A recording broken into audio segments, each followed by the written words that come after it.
Bonjour et bienvenue dans cette nouvelle minute automnale. Je m'appelle Florivine, je suis une artiste plurielle et slow. Et aujourd'hui, j'ai envie de discuter un petit peu autour d'un thé. Autour de la notion de se choisir soi-même. Choisissez-vous. Je vais vous expliquer ce que j'entends par là. En tant qu'artiste, je vous donne mon exemple en tant qu'artiste, mais je pense que ça s'applique à plein d'autres choses.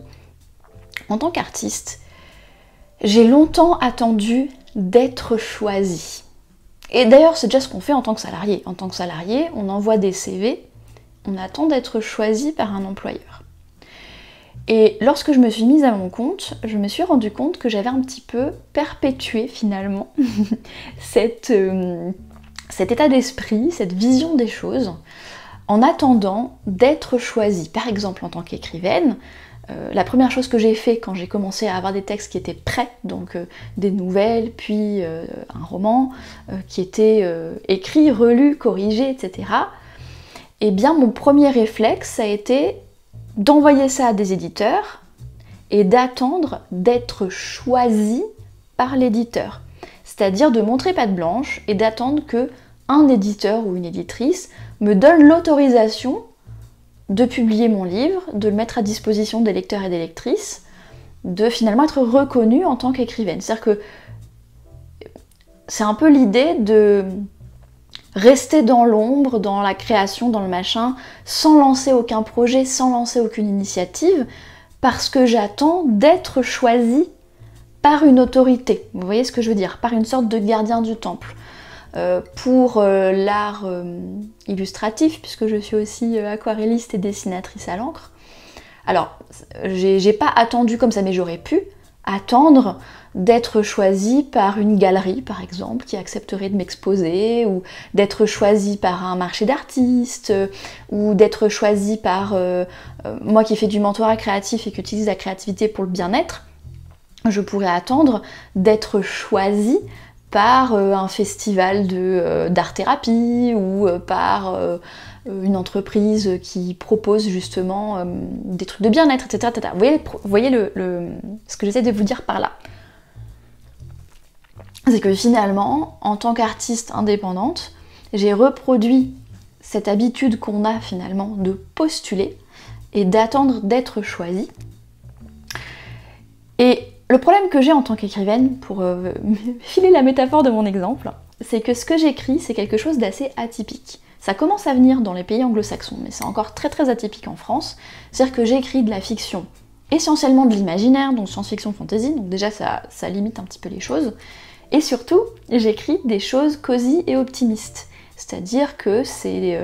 dans le cas de la SF, c'est des sociétés qui sont progressistes, où ça se passe plutôt bien, où il y a une bonne alchimie entre technologie et nature. Quand c'est des trucs un peu plus science fantasy, intrigue de cours, et ben c'est des trucs optimistes où les gens...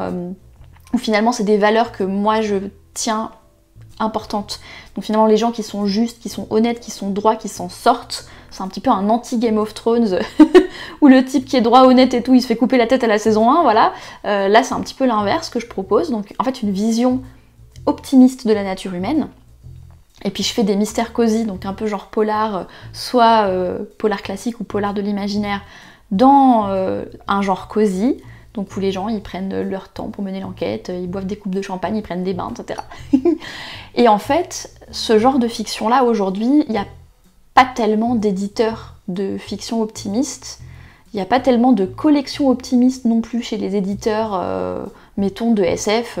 Aujourd'hui, ce qui marche, c'est les apocalypses zombies, les trucs post-apo, les dystopies affreuses où tout le monde nous contrôle, enfin bon... Et moi j'en peux plus de ça en fait, et en tant qu'autrice, une de mes missions c'est justement d'amener du possible à travers la métaphore de l'imaginaire, d'amener de l'optimisme, de montrer qu'il y a aussi des bons côtés à la nature humaine et qu'il y a aussi des possibilités positives dans notre futur. Et bref, du coup le problème c'est que si j'attends qu'un éditeur accepte mes textes, alors peut-être que ça va venir, hein, j'ai quand même des romans en soumission, c'est pas l'un ou l'autre, hein, on peut continuer à lancer des opportunités auprès de personnes qui vont nous choisir ou pas, mais il faut pas que ce soit, ou en tout cas ce que je vous propose aujourd'hui, c'est que ce soit pas la seule option qu'on se laisse. Et donc plutôt que d'attendre que mes trucs un petit peu inclassables trouvent preneur parmi les éditeurs traditionnels, Pourquoi ne pas me choisir moi-même? Pourquoi attendre que quelqu'un d'autre me valide pour créer des choses, pour prendre des initiatives? Donc ce que je vais vous proposer dans la petite discussion autour d'un thé d'aujourd'hui, c'est vous aussi, quel que soit votre domaine, votre problématique, votre loisir que vous voudriez lancer, peu importe en fait, que ce soit professionnalisant ou pas, que ce soit de l'art ou pas, je vous propose de réfléchir à l'option de vous choisir vous-même, de vous donner la permission à vous-même. Ça c'est Elisabeth Gilbert qui en parle dans le livre Comme par magie, que je vous invite à lire si vous êtes créatif ou créative et que vous avez des blocages sur votre légitimité à créer. C'est un bouquin qui m'a énormément décomplexée. Et elle parle de se donner la permission à soi-même. Et c'est ça que j'ai envie de vous inviter à faire avec cette minute automnale. Donnez-vous la permission à vous-même de créer, de tester, de lancer une initiative, finalement plutôt d'attendre d'être choisi par quelqu'un, par une institution, par un gardien du temple, par un machin. Créez votre propre initiative et voyez ce qui se passe. Et peut-être que ça va prendre, peut-être que ça va grandir. Et peut-être qu'un jour c'est vous qui ouvrirez la porte à d'autres personnes qui sont dans le même domaine que vous. Vous allez pouvoir créer vos propres règles du jeu en fait. Parce que vous vous choisissez vous-même et vous attendez pas qu'on vous tende la main, qu'on vous donne l'autorisation, vous passez à l'action. Donc voilà ce que je vous invite à faire aujourd'hui. Choisissez-vous, passez à l'action. C'est ce que j'ai fait en commençant à mettre mes textes courts de la collection Café-Lité pour le prix d'un café, le temps d'un café sur ma boutique. J'ai décidé de commencer à proposer des textes optimistes en lecture tout de suite parce que je vois pas pourquoi j'attendrais qu'un éditeur le publie pour que vous puissiez y avoir accès. Et qui sait, peut-être qu'à l'avenir, je vais lancer ma propre petite maison d'édition cosy et optimiste pour permettre à d'autres auteurs et autrices de ce genre littéraire-là, ou en tout cas de ce ton littéraire-là, de trouver une maison où publier leurs ouvrages.